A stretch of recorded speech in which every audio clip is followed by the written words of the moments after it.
Welcome back to another episode of Lost in the Farmer's Market Garden Shorts, where today we'll be talking about this unique specimen of plant here, which is something that I'm surprised I haven't gotten to, and I have a little backstory of why this plant impressed me in the first place. But, well, let me start off with a note thanks to one of our viewers. It has been pointed out to me, and I was kind of aware that our sound quality wasn't so great, and one of our viewers, you know who you are, wrote me, left a comment and said, you could use a lavalier mic and that would fix the sound quality because the microphone will be up near your face and, they're not that expensive.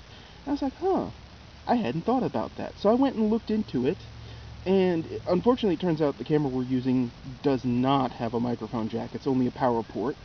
So in the process, I'm looking to get a reasonably priced digital camera that has a microphone jack that I can do that with, or even a USB jack that has that. So if you guys have any suggestions out there, I'd love to hear it. I have the microphones now, I just can't do anything with them. Go figure. Anyway, let's get into this episode real quick. What we have here, the scientific name of these lovely flowering plants is Catharanthus roseus, commonly known as Madagascar periwinkle. They are in the Apocynaceae family, which comes from the word apocynum, which means dog away or dog bane. And I believe that's because eating these can poison dogs, or something to that effect. There's an entire line of bushes called dog hobble and blah blah blah, and there's perfectly good reason for this. Anyway, the word Catharanthus means pure flower. Which, look at it. Look at that fabulous red. What's not to love? Now, Madagascar periwinkles come in pinks, reds, whites, bicolors. I have yet to see anything outside of the red-pink-white spectrum, but correction. There are varieties that are deep purple. I was only able to get this brilliant red this year because it solves a problem with the pot it's in. These cement pots get very warm, and the soil dries out frequently, and whatever I plant in here, even marigolds, is never really happy. Purslane, which we'll be doing detailed videos on later, does not like it, but this plant, which impressed me, and I remembered why it impressed me while I was out of the greenhouse not that long ago, this plant was what I chose to fill the bill, and it's doing fabulously. Now, Madagascar periwinkle is native to South Africa, specifically Madagascar, so points for its name actually being accurate. Ding! This, never happens, kids. It virtually never happens. Lily of the Nile is not from which is in another video, is not from anywhere near the Nile. It's just really not. And other things are named for stuff, and they're not even close. Let me give you a case in point. African marigolds. They're not from Africa. They're from America. All marigolds are from America. French marigolds are just a hybrid of an American marigold, so they're not really French. I could go on for this for days. But anyway, the USDA zones for this plant to be hardy is 9B through 11. In our zone, 8A, 8B, it is an annual, but it may resow from seed, especially if grown around warm stonework that prevents its seeds, because it does produce seeds, from freezing. I've seen it come back in between stonework year after year in certain places, and I have to tell you, once we get through this section, I'll tell you how I first encountered this plant. Soil pH is 6 through 8, exposure full sun, which it's obviously getting. Height, 1 to 2 feet, with a width of 1 to 2 feet. Now this is 4 plants. They're going to grow together and become one uber, the Vinca to rule them all. Actually, that leads to another point that I have to make here. Originally, this plant was formerly known as Vinca rosea, but it was separated out into its own group from the Vinca grouping, like Vinca major and Vinca minor, the vining plants that can be invasive, both of which are actually still in Apocynaceae. Go figure. Anyway, other names for this plant include bright eyes, Cape periwinkle, graveyard plant, ooh, that's kind of dark, old maid, pink periwinkle, and rose periwinkle. Well, those kind of fit, I suppose. Normally names are a little weird, and you go, how the heck did they come up with that? Were they smoking drugs? Well, in this case, it's accurate. In the wild, Catharanthus roseus is endangered because of habitat loss and slash and burn agriculture, which is kind of sad. However, in cultivation, it's gone further and wider than it ever could have done on its own, which is kind of a success story, really. But we do this a lot, humans. We do this a lot. Yeah, aloe vera, enough said. Anyway, now what's its prime value? The thing, aside from being a gorgeous, heat-tolerant bedding annual, is that it is used in chemotherapy to extract vinblastine and vincristine medications, which is chemotherapy medication.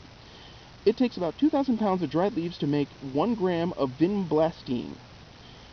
Now, straight up, this plant is toxic if eaten. It has something to the tune, this plant produces something to the tune of 70 alkaloid compounds or more. So it's very well defended. I mean, nothing really bothers it, which is excellent. But the best part is that the compounds from Madagascar periwinkle changed the 1960s era long-term survival rate of childhood leukemia from 10% to above 90%. This plant has saved so many lives that it's not even funny, despite being flat toxic if you eat it. It's amazing, really. Now, let me move on to that story I promised you. I first encountered Vinca, or Catharanthus rosea. That's what I knew it as then. I've never actually heard it called Vinca, but people commonly call it Vinca because it looks like the ground cover. I first encountered it at Fayetteville Tech back in 2000, or thereabouts, when they opened the greenhouse, back when the Hort program was on the main campus, and they opened the greenhouse at the end of winter to prepare to grow things for their big plant sale.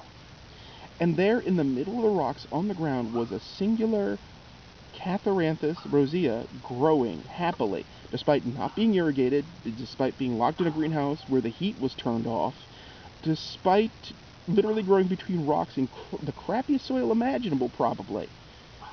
It was growing in solid sand and rock with no irrigation, and it was happy about it. It was easily a plant that was, easily a plant that was about, I want to say, a foot tall at that point. And its bright pink flowers were like defiance against, you thought you killed me, but I'm back. And I looked at this plant. I mean, the ag professor quickly pulled it up and threw it away, and I thought that was a waste, but I looked at this plant and I said, this plant survived on its own in a sealed greenhouse with no rainfall and ambient water coming up from the ground only. This thing impresses me. This thing has a survivor ethic. I need to grow these things. Well, they don't do so well up north, but here, look at these things. I mean, yes, they get watered with everything else, which helps, but they look fabulous. And realistically, I think I've been missing out for years in not planting more of them. And you should plant them, especially if you've got a hot, dry, sandy soil kind of climate like, Fayetteville and the Sandhills does. This plant is definitely a warm zone plant. It does really well here. And these, it took about 2 weeks to start growing after I planted them from one of the cell packs with the 4 cells in it, and they're doing fabulously. And that is why I recommend this plant to you. It's easy, it's pretty, and you don't have to spend an arm and a leg to get them in the first place. So, with that said, that's all I have for you today. Hopefully we'll resolve the microphone issue, though I'm trying other tricks to improve the sound quality, like leaning into the camera a little bit, so let me know if that even worked. In the meanwhile, if y'all have any suggestions for a reasonably priced, doesn't have to be new, camera that has a microphone port that can take a lavalier microphone, I'd love to hear from you. If you have any questions or comments about Vinca or any of the content in this episode, please use the comment section. If you like this episode, hit like and subscribe if you haven't already. And at the end of the description, there's a link to my blog, which is covering forage foods. So please hit up the blog. You'll learn all kinds of crazy stuff. The forage foods series is probably, I planned for 52 weeks, and at this rate, with all the material coming in from me driving around photographing stuff, it's going into next year. It might be a 2-year series. It's going to be more information than you knew what to deal with. And don't worry, we'll get to the perennial favorites in that too. So, as always, folks, thank you for watching. I appreciate you guys and your comments, and, let's keep on going with this channel. Thank you again, and as always, folks, keep them growing.